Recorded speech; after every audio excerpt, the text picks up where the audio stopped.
You should push yourself beyond your limits of tolerance in your 20s to find out where it is. How much can you work? How disciplined can you become? Like, can you work 12 hours a day? Can you work 8 hours a day? Can you work 3 hours a day? Like, flat out. Where's your limit? And how much work can you do, and how much socialization? You should find out. Push yourself past and then back off to that point where it's optimally sustainable. It's good to think about that as a goal. It's like you're trying to discover what your limitations are when you're in your 20s so that you can hit that edge, so that you can sustain yourself across the decades. You don't want to have too much fun, right? Too much fun takes you out. It's not fun being the 40-year-old at the singles bar, precisely. So you want to make sure that what you're doing is age appropriate, and you want to push yourself in every direction that you can, but you should be doing that with an aim in mind. It's like you're trying to make yourself into a better and more competent person. And so some discipline along with the fun is a good idea. People need to know you for one major thing first. He works. He produces. The guy's there every day. The guy's pushing and shoving. Because the truth is, no matter how good your ideas are, how good your art is, or how good your skill set is, if you're not working, man, if you're not vibrating at a frequency that people say, my God, how does that guy do all that? 10x levels, massive action, tremendous work ethic that's just a muscle now, and it's just a discipline in your life, and it's a normal way. You're not going to get in that top 10%. When you're obsessed, people think you're nuts. High performers are obsessed about the topic in which they're trying to learn, master, grow into. And if no one thinks you're crazy, you're not yet operating to the outer limits of your potential. You're not there yet. Because somebody in your life should say, you really care about this in a crazy way. And when you get there, you know you found your thing. It becomes necessary for us to excel in this. It's not a hope anymore. It's not a preference. It's a must. It becomes so necessary that it connects with our identity, that we feel it is necessary for me to deliver with excellence here because that is who I am. This topic, this thing I'm doing, I care about this, I want to master this. And when we hit that, game changer. Everybody wants to be a champion, but nobody's willing to put in the work that it takes to be a champion. Everybody wants to hold up the trophy and say, man, I did it, but nobody's willing to put in the work that it takes to do it. I love the process. I love the thought of working for what I want. And I firmly believe you're never supposed to wish for it more than you're willing to work for it.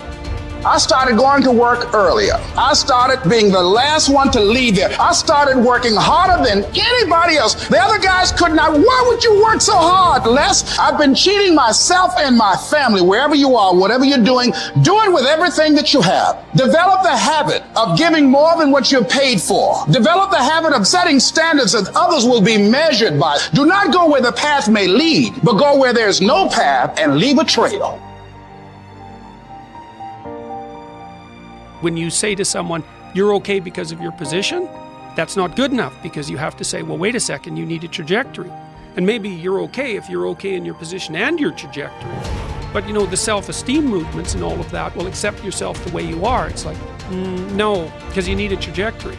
And one of the things that I think, one of the reasons that audiences are responding to what I've been saying in my lectures and what I've been writing about is that I don't tell people that they're okay the way they are. No, I say, no, you could be way more than you are. And they're relieved about that, you see, because if you're in a dark and terrible place and someone says you're okay the way you are, then you don't know what to do about that. It's right. Like, no, I'm not. I'm having a terrible time and I'm hopeless. You're okay the way you are. Well, then what? What? That's it? That's where I am? And what do you want to tell a young person? You're 17. You're okay the way you are. It's like, no, you're not. You got 60 years to be better, and you could be way better. You could be incomparably better across multiple dimensions. And in pursuing that better, that's where you'll find the meaning in your life. And that will give you the antidote to the suffering. Personal development is truly the key to the good life. You see, what you become is far more important than what you get. The most important question to ask on the job is not, what am I getting? The most important question is, what am I becoming? However, it is also true that what you become directly influences what you get.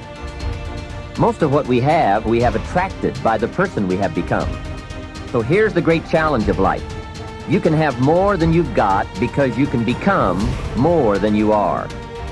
That is the great focus of attention for life change.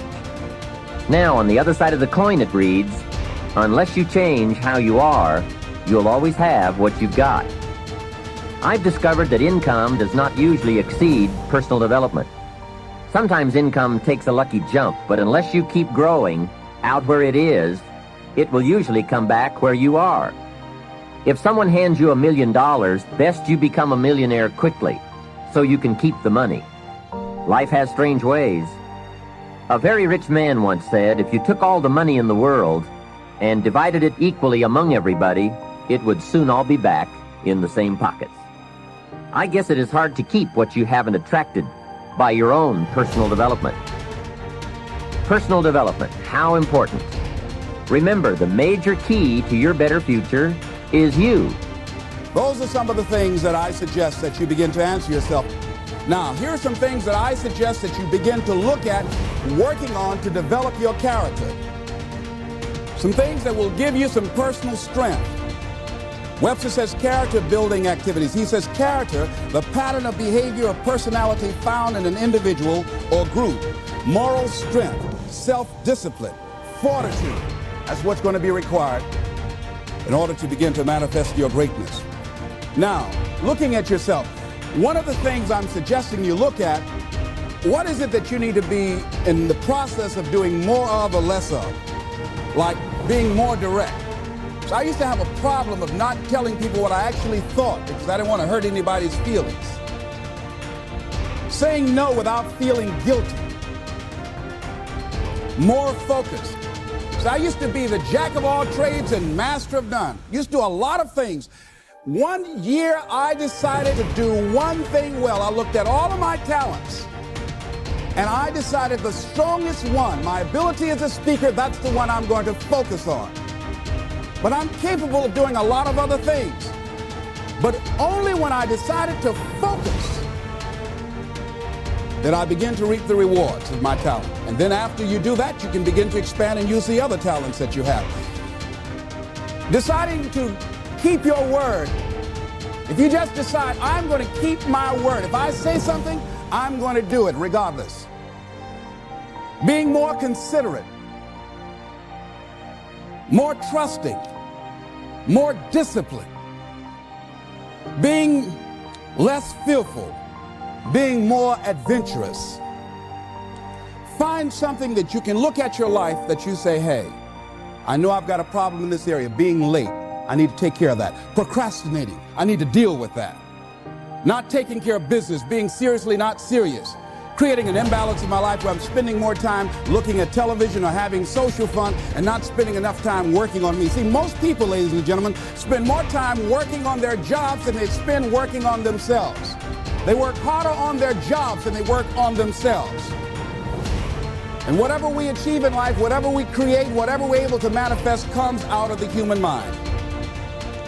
Now, I want you to think about 5 things that if you had the courage to do them, it will give you a feeling of satisfaction and self-respect. Think of 5 things that if you had the courage to do those things, you would feel a tremendous feeling of satisfaction within and self-respect. Take the time to write those things down, whatever they might be to you. It might be in your personal life.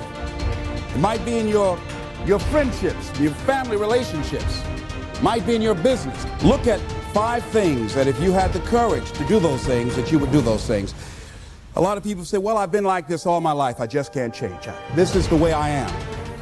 Dr. Harold Griswold, a psychologist and author of Direct Decision Therapy, said something. He says, when someone says, I can't change, some part of them wants to change, but the payoffs for his present behavior are greater than the payoffs for a changed behavior, or his fear of change is too great. Ladies and gentlemen, it takes courage to live your dreams. It takes courage to manifest your greatness. It takes courage to decide to live, to decide to bring out all of your talents and abilities, to decide to stretch out, to decide to take a chance. It takes courage to be happy, just to be you.